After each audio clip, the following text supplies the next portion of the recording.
So you're working for Trump. Then you became a national figure when you were called into the special counsel for Robert Mueller's investigation into the whole Russian interference into the 2016 election. How did that kind of get started, and what was the moment where you were like, "Oh god, like, I think I'm being set up for something here?" I mean, it's so, I mean, Chrissy, it's so crazy that you mentioned the whole Mueller Russia stuff because that was what, 2016, 2017, and we're still living it today. So, I mean, it just really shows like how consequential of an event that really was. And, obviously hindsight's 2020. You could always look back and say, oh, hey, that was odd, that was shady, that was weird. But if I didn't follow my instinct on a lot of like these setups that like the government was trying to do against me and likely others, we probably wouldn't even be talking about Trump. I think Trump probably wouldn't even have had more than 6 or 7 months in office the way they were going on offense against him back then, the way they are even worse now. Um, but so when I was working for Ben Carson, he was kind of this docile, very articulate, smart candidate with a great story. He ends up getting 10 to 11% of national support. He drops out, he endorses Trump. And right when I joined Trump, that's when all like hell breaks loose, like I mentioned earlier, right? That's when a lot of these foreign governments start like kind of asking to meet with me, asking all about Trump, what his message is, how he's going to like upend the world, why he's a danger, why am I working for him, who am I, et cetera, et cetera. And once they started to get to know more and more about him, the campaign, and me, that's when like they ramped things up and they started sending women my way. Like I mean, like literally, like the FBI was sending like honeypots like towards me to try and make me slip up on information that I had no idea what they were trying to talk about.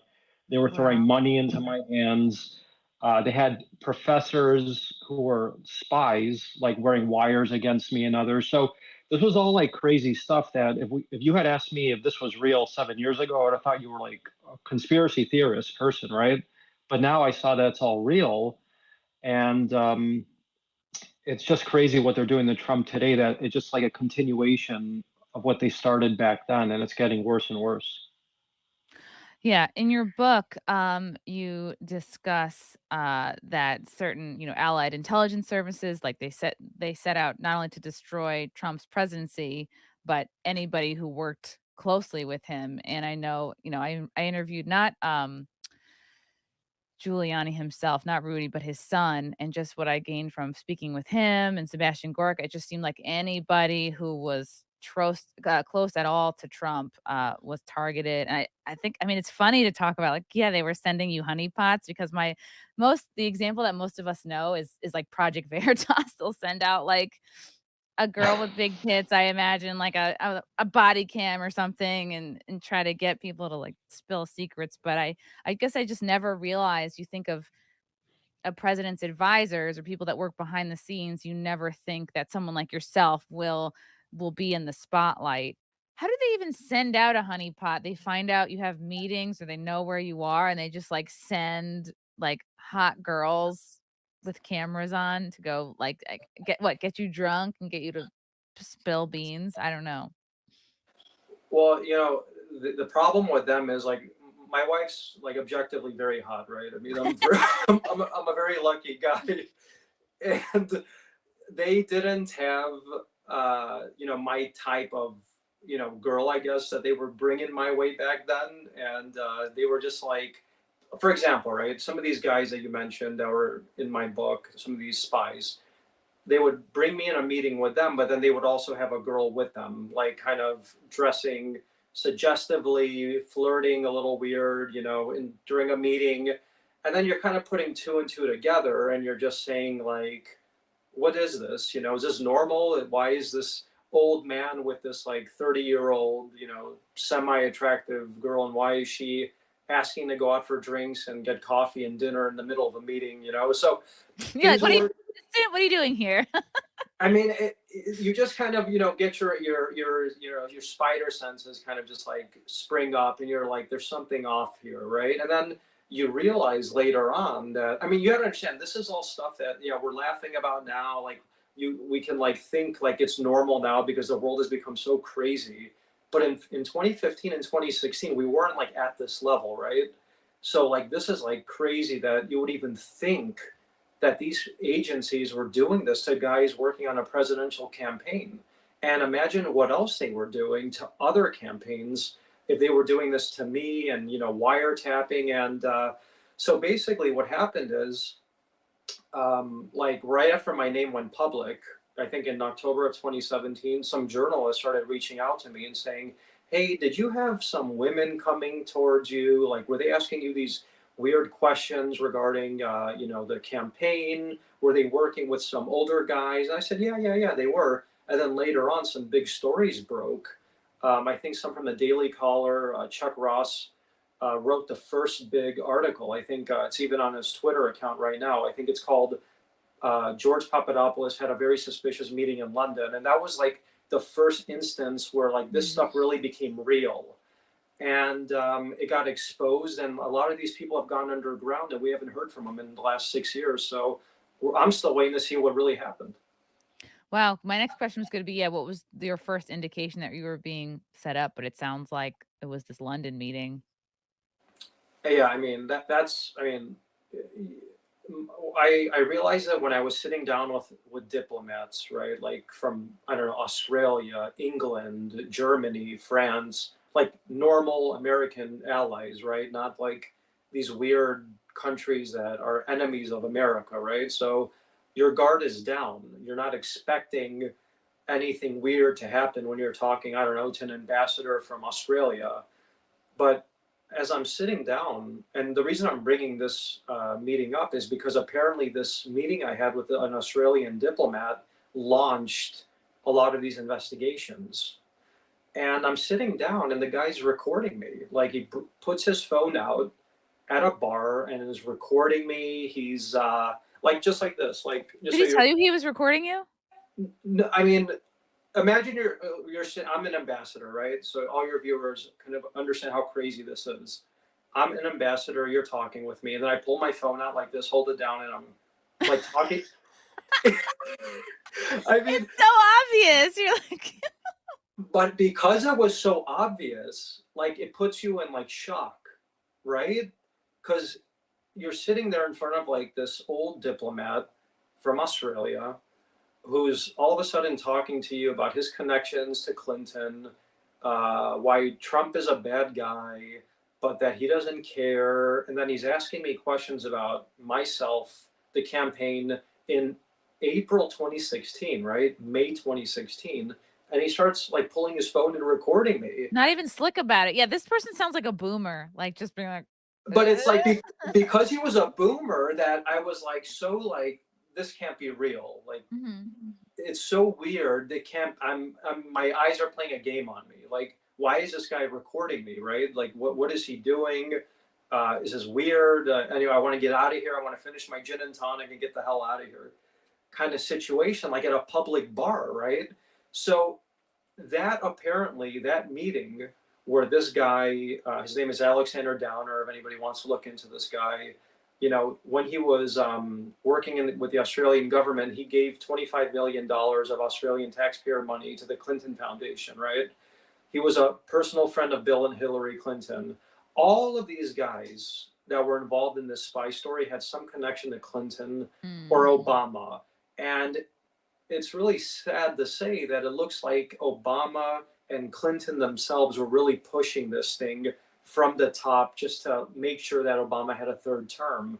And I don't say that easily or lightly, but it really looks like they were manipulating an entire election, and that's, something that I think so many people right now are up in arms about because of.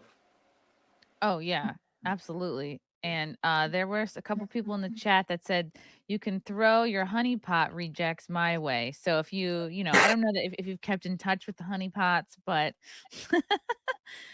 that's so funny. It does help to have a super hot wife because as you guys can see, I mean, like this, you're with a honeypot 24/7. So it's going to be tough to trick you.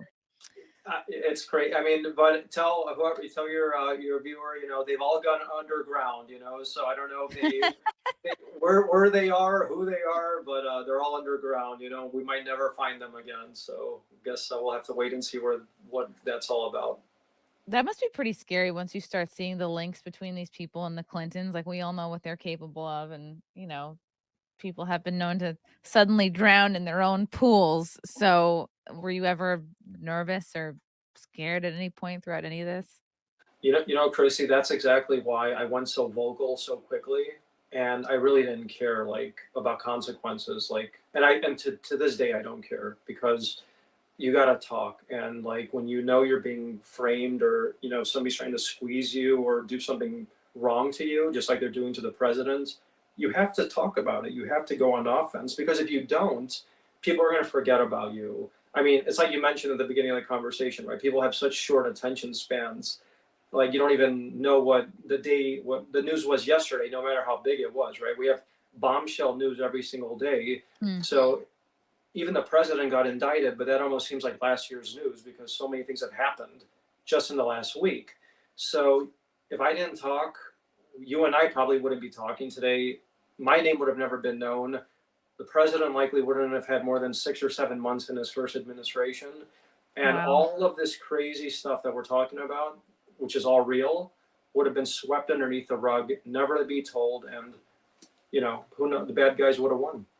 And yeah, didn't it just come out Biden White House directly coordinated with FBI to set up Trump raid? Like, that's like you said, there's breaking news every day, bombshell news. It's almost like it's too much, and people have reached their limit, and I don't know. It's like the horror movies, right? Like you could become desensitized to, like, the crazy movies that are coming out nowadays over the last 10 years, and you just like really see like people like doing it in real life, right? So people are just so desensitized to all this crazy stuff that's happening with Trump that they're like, oh, that's just another just another story, just the current president is guiding his FBI to take out his political opponent. Just another day in America, kind of thing. It's like, Yeah, and has it always been this way? I mean, I'm not a history buff, but has any other president in US history been this much of a target by the deep state than Trump? Or did Trump just expose the deep state to kind of the average person? I think that every president has had some sort of like entrenched bureaucracy have some sort of control over them, or they wish they had control over them, right? Whether it's Democrat or Republican, because that's how they actually have influence. If you have a woman or a man who's in leadership who isn't beholden to the deep state or donors or lobbyists, or needs their advice, or doesn't have any fear of them, then they're going to have their own foreign policy, their own economic policy. They're going to have their own advisors, right? Like Trump really did. And that's what made him such a threat, because he didn't have anything. He had no dirt on him like Clinton did with the Clinton Foundation, with her emails. And that's why, the FBI opened that investigation into her like 2 weeks before the election, because they were basically telling her, if you win, we have this over your head and you're going to do what we tell you in, in Wow. in some sense or the other, right? And you could just see it throughout history. I mean, it's always the same pattern. But Trump broke that, and I think that's why now they're trying to muddy him up, dirty him up, to assure that if he does get reelected, he's going to have all these continuous investigations over him. They're just going to wear him down and maybe make him resign. I mean, that's what they hope, but I don't think it's going to happen. And for you, I guess this was what I was trying to ask before your earbuds went out, because did you go to prison for like a little bit? They actually, what did they technically charge you with? I know you got off of all because you were cleared. Did they try to charge you with election interference? Like, tell us what you were sort of charged of, what the process was like, and I guess what prison was like. Yeah, good question, right?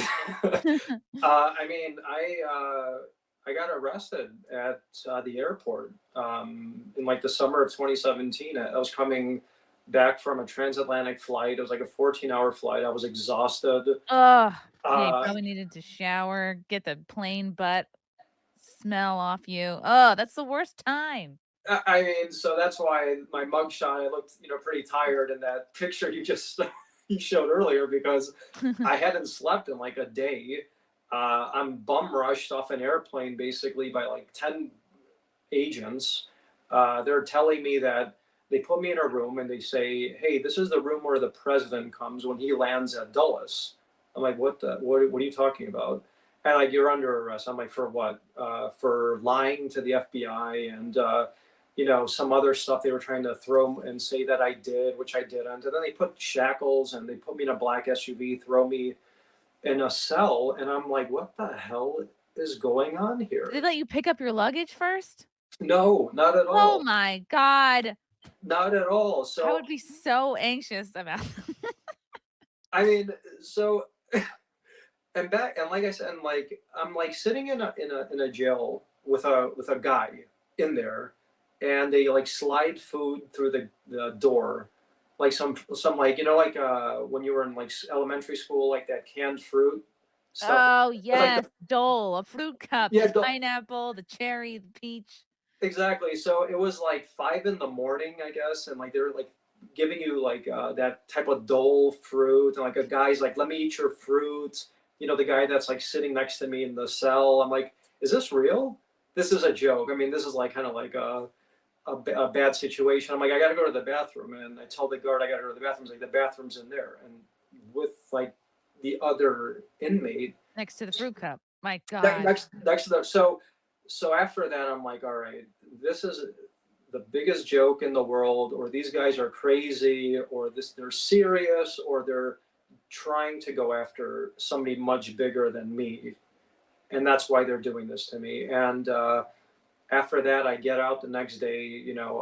It's the first time I saw Mueller's prosecutors. I didn't recognize them initially, and they're like, he lied to the FBI. We're charging him with this, and he can be released. And the reason I couldn't talk is because they put some sort of gag order on me, where I couldn't talk to anybody on Trump's team. I couldn't go on social media. I couldn't talk about anything. So it was like me on my own against the world. The federal government squeezing me.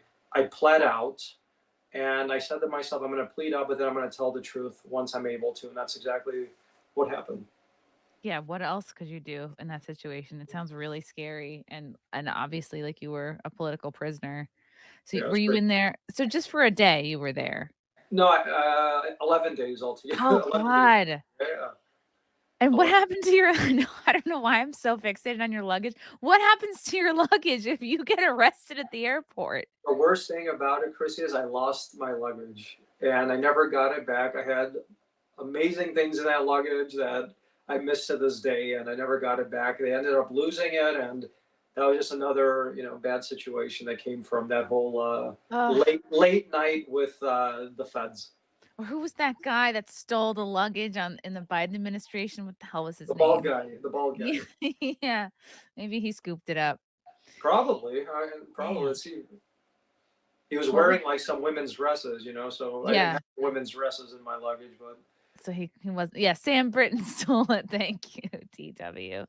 What other than the fruit cups, what was the food like in prison? so when I went to my real, jail or whatever, then we had, Wednesday chicken wings. We had, we had a more, it was gourmet. It was a little upscale compared Were you in a to. fancy prison?